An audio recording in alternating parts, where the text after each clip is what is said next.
Halo teman-teman, selamat datang kembali di Fakta Menarik Dunia. Sebuah bongkahan es besar pecah dari gletser di wilayah salju barat daya Greenland pada musim gugur tahun 1911. Gunung es tersebut bergerak ke arah selatan dan mencair secara bertahap seiring dengan angin dan arus beberapa bulan kemudian. Sebuah balok es sepanjang 125 meter yang merupakan sisa-sisa dari retakan sepanjang 500 meter di Greenland setahun sebelumnya dihantam oleh kapal penumpang RMS Titanic dalam perjalanan pertamanya dari Southampton, Inggris, ke New York, Amerika Serikat, pada malam yang dingin dan tak berbulan pada tanggal 14 April 1912. Kapal besar ini tenggelam dalam waktu 3 jam dan merenggut nyawa sekitar 1.500 perwira dan penumpang. Bangkai kapal itu kini berada 3,8 km di bawah permukaan laut dan berjarak sekitar 640 km sebelah tenggara Pulau Newfoundland, Kanada. Gunung es masih dianggap sebagai bahaya bagi kapal hingga saat ini. Karena pada tahun 2019, 1.515 gunung es hanyut ke arah selatan hingga memasuki jalur kapal transatlantik. Namun, ada tingkat risiko tertentu terkait dengan lokasi peristirahatan terakhir Titanic. Mengunjungi lokasi salah satu bangkai kapal paling terkenal di dunia ini adalah tugas yang sulit. Kedalaman laut sangat gelap. Sinar matahari dapat dengan cepat terserap oleh air dan tidak mampu menembus lebih dalam dari 1.000 meter dari permukaan laut. Sampai pada titik ini, kawasan laut ini berada dalam keadaan gelap gulita. Karena kegelapan itu, kapal Titanic berada dalam wilayah yang disebut sebagai Midnight Zone atau zona tengah malam. Ilustrasinya seperti memiliki tekanan hampir 200 kali lebih besar dari tekanan udara dalam ban mobil. Secara kasarnya, ujar Robert Blasiak, seorang peneliti kelautan di Stockholm University Stockholm Resilience Center, dalam program Today di BBC Radio 4. Oleh karena itu, harus menggunakan kapal selam dengan dinding yang kuat. Dinding bawah air berbahan titanium dan serat karbon dirancang agar berfungsi pada kedalaman maksimum 4.000 meter. Arus di permukaan yang dapat menarik kapal dan berenang keluar jalur mungkin sudah tidak asing lagi bagi kita, tetap kedalaman laut juga memiliki arus-arus tersendiri. Pergerakan air juga dapat disebabkan oleh arus bawah laut, meskipun tidak sekuat arus permukaan. Mereka dapat diarahkan oleh angin menghembus di permukaan laut yang mempengaruhi kolom air di bawah laut, pasang surut dalam air, atau perbedaan massa jenis yang disebabkan suhu dan kadar garam yang dikenal sebagai arus termohalin.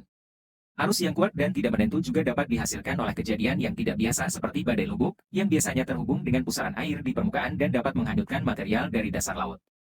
Penelitian tentang pola di dasar laut dan pergerakan cumi-cumi di sekitar bangkai kapal memberikan informasi tentang arus bawah laut di sekitar Titanic, yang terbelah menjadi dua bagian setelah kapal tersebut tenggelam. Sebagian dari kapal Titanic diketahui berada dekat area dasar laut yang dipengaruhi oleh arus air dingin yang mengalir ke arah selatan dan dikenal sebagai Western Boundary Undercurrent atau arus bawah batas barat. Di antara sedimen dan lumpur sepanjang dasar laut, aliran, arus bawah, ini menciptakan bukit pasir yang bermigrasi, meriak, dan pola berbentuk pita. Fenomena ini telah memberikan gambaran bagi para ilmuwan tentang seberapa kuatnya arus bawah itu. Kebanyakan pergerakan partikel di dasar laut seringkali berhubungan dengan arus yang cenderung lemah hingga sedang. Pasir yang bergerak di sebelah timur kawasan bangkai Titanic menandakan keberadaan arus bawah laut yang bergerak dari timur ke barat.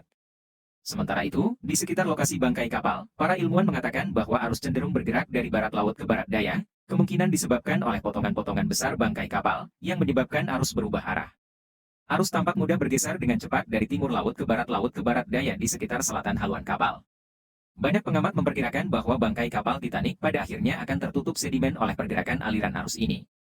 Arkeolog laut dalam Gerhard Seifert, yang mengawasi ekspedisi untuk memindai bangkai kapal Titanic dalam resolusi tinggi, mengatakan kepada BBC bahwa dia tidak berpikir arus sekitar cukup kuat untuk menempatkan kapal selam dalam bahaya. Saya rasa arus laut tidak mungkin membahayakan kendaraan laut dalam di dekat situs Titanic, kata pria itu. Arus bawah laut, dalam konteks proyek pemetaan kami, hanya menimbulkan tantangan untuk akurasi peta, bukan untuk keamanan. Kejadian lain dikenal dengan sebutan arus kekeruhan, di mana air dipenuhi sedimen dan mengalir turun ke lereng benua, lebih sering terjadi dan dapat dipicu oleh badai. Kami melihat interval perulangan hingga 500 tahun, kata Piper. Namun, topografi dasar laut di kawasan ini dapat menyebabkan aliran sedimen diarahkan ke jurang yang dikenal sebagai lembah Titanic. Hal ini menunjukkan bahwa bangkai kapal tidak akan tersentuh oleh aliran sedimen dengan cara apapun. Menurut Seifert dan Piper, kecil kemungkinan kejadian alamiah yang menyebabkan kapal Titan tenggelam. Beberapa masalah geologi masih dalam penyelidikan. Paul Henry Nargeolet, mantan penyelam Angkatan Laut Prancis dan pilot kapal selam, mengunjungi lokasi misterius yang ditangkap oleh sonar pada tahun 1996 dalam pelayaran Ocean Gate sebelumnya ke Titanic. Ternyata titik itu adalah karang berbatu yang tertutup biota laut. Dia berharap dapat mengunjungi titik lain yang dia temukan dekat bangkai kapal Titanic dalam ekspedisi-ekspedisi ke depan. Lokasi tersebut ditemukan sebagai terumbu karang berbatu yang penuh dengan biota laut. Dalam pelayaran selanjutnya, ia berharap dapat mengunjungi lokasi-lokasi lain yang ia temukan di dekat kapal Titanic. Sementara misi pencarian kapal selam yang hilang itu masih berlangsung, ada beberapa petunjuk yang dapat menjelaskan apa yang terjadi pada Titanic dan para penumpangnya.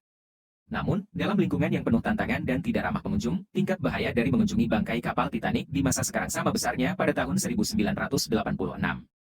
Ketika kelompok penjelajah pertama kali menemukan bangkai kapal tenggelam itu di kedalaman laut.